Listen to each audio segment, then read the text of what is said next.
नमस्कार, आप देख रहे हैं पंचशील टीवी। पंचशील टीवी को सब्सक्राइब कर बेल आइकन को दबाएं ताकि लेटेस्ट वीडियो और नोटिफिकेशन आप तक पहुंचता रहे। निजीकरण जो है, भारत सरकार ने भी अपने बजट में सरकारी कंपनियों की हिस्सेदारी बेचकर, कुछ हिस्सेदारी या कंपनियों को ही बेचकर जो है 1,75,000 करोड़ रुपए जुटाने का लक्ष्य रखा, जिसमें 2 बैंक हैं, एक बीमा कंपनी है, गेल और बीपीसीएल जैसी बड़ी कंपनियां हैं। इनमें कई फायदे वाली कंपनियां हैं जो अभी फायदे में चल रही है। मेरी समझ में नहीं आ रहा सरकार इसको क्यों बेचना चाह रही है। इसमें लाखों लोगों को टिकाऊ रोजगार मिले हुए हैं। अब ये पैसा जो सरकार से कलेक्ट करेगी, अब समझना ये है कि उस पैसे का सरकार करेगी क्या उसे जनता की भलाई किसी काम में लगाएगी? जैसे हजारों की संख्या में सरकारी कॉलेज बनाए या हॉस्पिटल बनाए या और कोई काम। इसका एक साफ मतलब यह है कि सरकारी खजाने का मैनेजमेंट जो है, या तो उसमें सरकार ने घपला किया है या सरकार ने वो खजाना अपने लोगों पे लुटा दिया है, जिसका निजीकरण करके, अब निजीकरण करके जिसमें वो रुपए जुटाने का सरकार प्रयास करे, जिससे कि सरकार चलते रहे।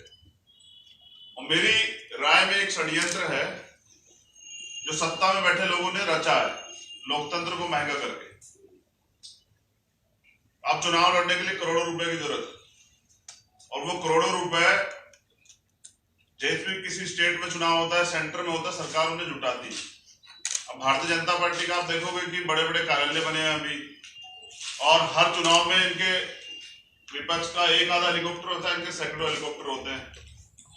तो देश तो इकोनॉमिक क्राइसिस में जा रहा है, लेकिन भारतीय जनता पार्टी इतना पैसा कहां से जुटा रही है? तो मुझे ऐसा शक है कि इन्होंने पूंजीपतियों से साठगांठ की कि आप हमें पिछले दरवाजे से मोटा चंदा देते रहे और हम उसके एवज में सरकारी कंपनियों को आपके हवाले करते रहेंगे, उनमें घाटा दिखाकर या उनको कमजोर करके और फिर उनको उबारने का उपाय ना करके। मुझे ऐसा लगता है कि सरकार फिर कैबिनेट में प्रस्ताव लाके ये मालिकाना हक जो है वो पूंजीपतियों को, उद्योगपतियों को दिलाना चाहती है, जिसके एवज में वो एक मोटा चंदा जो है लेती है। राजनीतिक दल जो भी है, वर्तमान की सरकार है, 1990 से आर्थिक सुधारों से निजीकरण को बढ़ावा मिला, लगभग 64 लाख सरकारी नौकरियां खत्म हो गई। सरकार रोजगार तो दे नहीं पा रही है, जबकि जो नौजवान पढ़ रहे हैं उनके भविष्य के साथ जरूर खिलवाड़ कर रही है। इसमें हमारी दूसरी समस्या भी है, वो ये है कि जैसे ही कोई कंपनी सरकारी होगी उसमें आरक्षण खत्म कर दिया जाएगा। यानी एक कंपनी जो सरकार द्वारा जनता के पैसे से बनाई गई थी वो निजी हाथों में चली जाएगी और आरक्षण जो है वहां नहीं मिलेगा। ऐसा मारुति और बाल्को में भी ऐसा पहले हो चुका है। इस तरह से आरक्षण के संवैधानिक प्रावधानों का मजाक उड़ाया जा रहा है। दूसरी तरफ सरकार अपने साथियों उद्योगपतियों को सरकारी कंपनी सस्ते रेट में लुटा रही है, सस्ते दामों में जो है उद्योगपतियों को बेच रही है। यह हर लिहाज से गलत है, सरकारी कर्मचारियों के लिए भी, इस देश के वंचित समाज के लिए भी, देश के युवाओं के लिए भी और देश के गरीबों के लिए भी, क्योंकि सरकारी जो उपक्रम है उनमें गरीबों को थोड़ी सी सहायता मिलती है। सरकारी जो उपक्रम है वहां से सरकारी नीतियां जो है वो गरीबों के लिए, लाभ के लिए होती है। अगर हम उदाहरण के तौर पर बात करें तो रेलवे आप इसका बड़ा उदाहरण है, और बर्बाद करने के लिए बीएसएनएल इसका बड़ा उदाहरण है। बीएसएनएल बर्बाद हुआ तभी तो जियो चल रहा है। और रेलवे इसलिए क्योंकि एक गरीब आदमी भी उसमें, एक अमीर भी उसमें सफर कर सकता है और एक गरीब भी सरवाइव कर सकता है। सरकार गरीबों की आमदनी तो बढ़ाने से गई, लेकिन जो उनका जरिया था उसको भी जो है छीनने काम करे। ये मेरी निजीकरण पे बात है। बात करेंगे लेटरल एंट्री की। भारत सरकार में ज्वाइंट सेक्रेटरी और डायरेक्टर के लिए 30 अफसरों को जो है नियुक्त करने के मामले में देश के जो तमाम युवा हैं उनमें बहुत आक्रोश है। और सबसे शर्मनाक यह है कि केंद्रीय वित्त मंत्री ने बाकायदा ट्वीट किया इस जानकारी के लिए कि मैं घोषणा करती हूँ।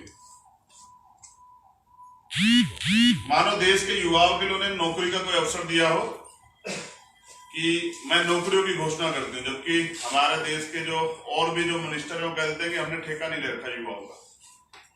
जबकि 51% युवा वाले देश में युवा देश की रीढ़ है, उनको नकारा नहीं जा सकता है।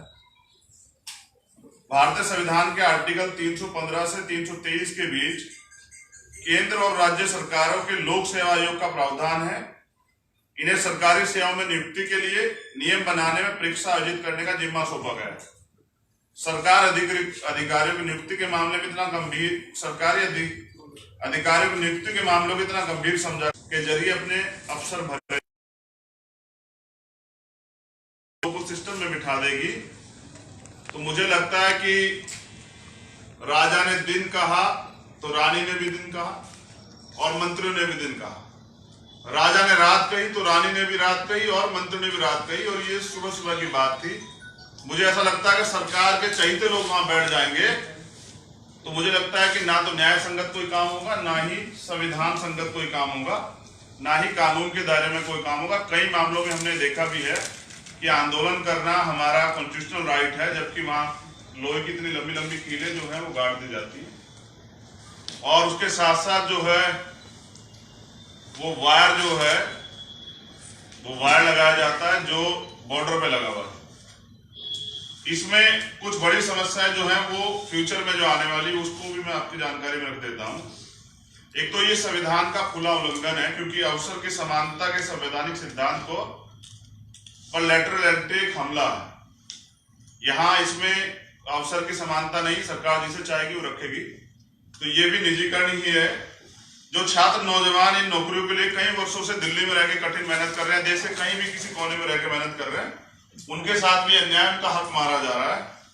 इस वजह से नौकरियों के अवसर लगातार खत्म हो रहे हैं। लैटरल एंट्री के जरिए प्राइवेट कंपनी के लोगों को सीधे सरकार में लाया जा रहा है। ये उन लोगों के साथ भी अन्याय है जो पहले से सेवा में और पदोन्नति पाने के लिए लंबे समय से प्रतीक्षा कर रहे हैं। जो पहले से लोग सेवा में है, उनको संयुक्त सचिव बनने में, अगर मैं बात करूं सेक्शन अधिकारी की, तो उसको 25 से 30 साल लगते हैं। अगर मैं बात करूं आईएएस अधिकारी की, तो संयुक्त सचिव बनने में एक आईएएस को लगभग 16 साल लगते हैं। तो वो गैर जिम्मेदार लोग जो सरकार रख रही है, जिनके पास कोई ज्यादा अनुभव भी नहीं है, इस तरह की नियुक्तियों में कोई परीक्षा न होने से भ्रष्टाचार, भाई भतीजेवाद में खुली छूट मिल जाएगी। सरकार ने साफ कर दिया कि नियुक्ति में आरक्षण नहीं मिलेगा, जबकि अवसर की समानता सिद्धांत यह है कि आरक्षण व्यवस्था रहेगी और सबको मौका मिलेगा। और ये बात लेटरल नियुक्ति की विज्ञापन में भी देखी जा सकती है, यानी लेटरल एंट्री आरक्षण के को बाईपास करने का जरिया बन गया है। 2019 में जो लेटरल भर्तियां हुई थी, उनमें एक भी एससी, एसटी, ओबीसी और माइनॉरिटी के व्यक्ति को कोई जगह नहीं दी गई थी। सरकार ने ना कोई विज्ञापन निकाला, ना कुछ के आपने चाहिए वहां रख लिए थे। इससे सरकार के इरादे साफ है कि हमारी सरकार से, इससे सरकार का साफ हो कि वो आरक्षण खत्म करना चाहती है। हमारी सरकार से मांग है कि लेटरल एंट्री बंद कर दे और प्राइवेट सेक्टर में रिजर्वेशन की व्यवस्था करे, क्योंकि मुझे ऐसा लगता है कि सरकार आरएसएस का जो छिपा हुआ एजेंडा, जैसे बहुत बार कहते हैं आरक्षण की समीक्षा होनी चाहिए, तो सरकार आरक्षण को खत्म करने का जो है, जो आरएसएस का एजेंडा था, उस पर पिछले दरवाजे से काम कर रही है और खूब धन इकट्ठा करके, यानी कि निजीकरण करके, अथाह धन इकट्ठा करके सरकारी जो संसाधन है और देश सरकारी डिपार्टमेंट संसाधनों में कब्जा करके लोकतंत्र की हत्या कर देना चाहती है, लोकतंत्र खत्म कर देना चाहती है। ये पूरा षड्यंत्र जो है चल रहा है। इसके खिलाफ हम लोग 7 मार्च को संसद का घेराव करेंगे। ये किसी कीमत पे बर्दाश्त नहीं किया जाएगा। इस देश के युवाओं के भविष्य के साथ खिलवाड़ की जाएगी और सरकार ये सोचेगी कि लोग चुपचाप बैठ रहेंगे। तो मैं भीम आर्मी और आजाद समाज पार्टी की तरफ से ये घोषणा करता हूं कि 7 मार्च को हम संसद का घेराव करेंगे और ये हमारे आंदोलन का पहला चरण है। अगर सरकार इसके बाद भी नहीं जाएगी और वो तानाशाही बरकरार रखेगी और इनको बेचने का प्रयास करेगी, पहले तो सरकारी किसी भी संपत्ति को हम लोग बिकने नहीं देंगे। ये ना तो सरकार ने बनाई, इस सरकार ने तो नहीं बनाई बिल्कुल भी, इन्होंने तो सिर्फ बेची है।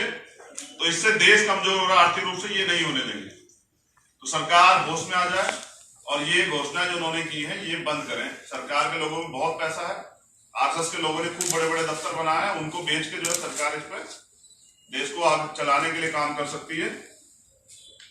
अगर ऐसा नहीं होता तो 7 मार्च तो पहला चरण है आंदोलन, उसके बाद पंचायतें जो है हम लोग जिला लेवल पे, मंडल लेवल पे और प्रदेश लेवल पर करेंगे। और ये आगामी जो भविष्य की जो रणनीति होगी आंदोलन को लेकर, वो बहुत सारे लोगों से डिसाइड बात करके प्रदेशों में हम लोग 2 अप्रैल की तरफ इस पे काम कर सकते हैं। लेटरल एंट्री बंद करो, तमाम खाली पद जो हैं वो भरे जाएं, जो बैकलॉग है। अंधाधुंध निजीकरण बंद करो, निजी क्षेत्रों में आरक्षण लागू करो, किसान विरोधी कानून वापस लो और एमएसपी पे कानून पारित करो।